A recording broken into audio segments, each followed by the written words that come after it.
These remote areas of Helmand province are where Afghan and foreign troops fought hard. It's where they encountered their fiercest battles. We've driven half a day on rubble tracks to get here. At least it's possible, since the front lines have gone. Now, the casualties here, overwhelmingly, are starving children. In Musa Kala's overrun malnutrition ward, there's no critical care to help 1.5-year-old Walid. The foreign money that ran public hospitals has stopped. Doctors scramble to put him on oxygen.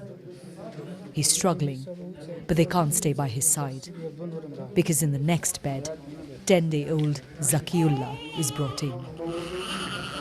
There's no saline drip for him, so his father sent out to buy it. We need a lot of food, milk, and medications. There is a lot of patients with very poor conditions, like him. In the war-ravaged area of Sangin, there aren't even the most basic of facilities. The local clinic was destroyed.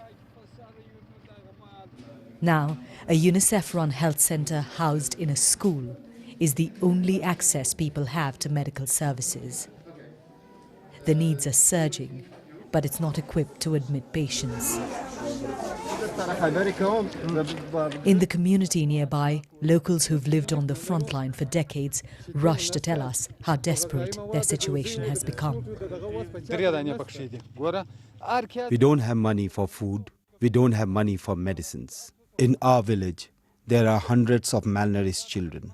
In every household, you'll find 2 or 3. They take us to meet the family of 1-year-old Farzana. She's malnourished. Her elder sister so ill, she's been sent to their grandparents. This family is unable to feed her. At 10, Nasibullah has already begun to work. The unending suffering of this family is the legacy of foreign actions, present and past. Hamid Gul's house was bombed in an American airstrike 5 years ago. 10 of his family were killed. We had no connection with the Taliban. My house was unjustly bombed. Neither the Americans, the previous government, or the new one have offered to help me. We just eat dry bread. About 2 to 3 nights a week, we go to bed hungry.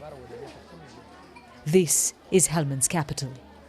Those who can scrape together money to make the long journey are rushing here. Every minute, another mother, another sick child. This hospital, run by charity Doctors Without Borders, one of a handful that aren't dysfunctional. By the time 2.5-year-old Jalil Ahmad is brought here, he's hardly breathing. Doctors try to revive him.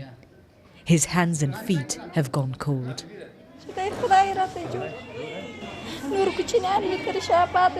I'm helpless as he suffers. I've been sitting with him the whole night, scared that at any minute he'll stop breathing. His mother tells us. 2 babies in every bed, no time to stop. Even though they're equipped, they can't cope with hundreds of new patients every day. Charity-run hospitals are trying to provide medical services to as many people as they can. But this is clearly not a sustainable situation. Without foreign funds, we've seen on the ground that public healthcare has pretty much collapsed. And Afghanistan's most vulnerable, its youngest generation, is being left to die. Yogita Lamai, BBC News, Helmand.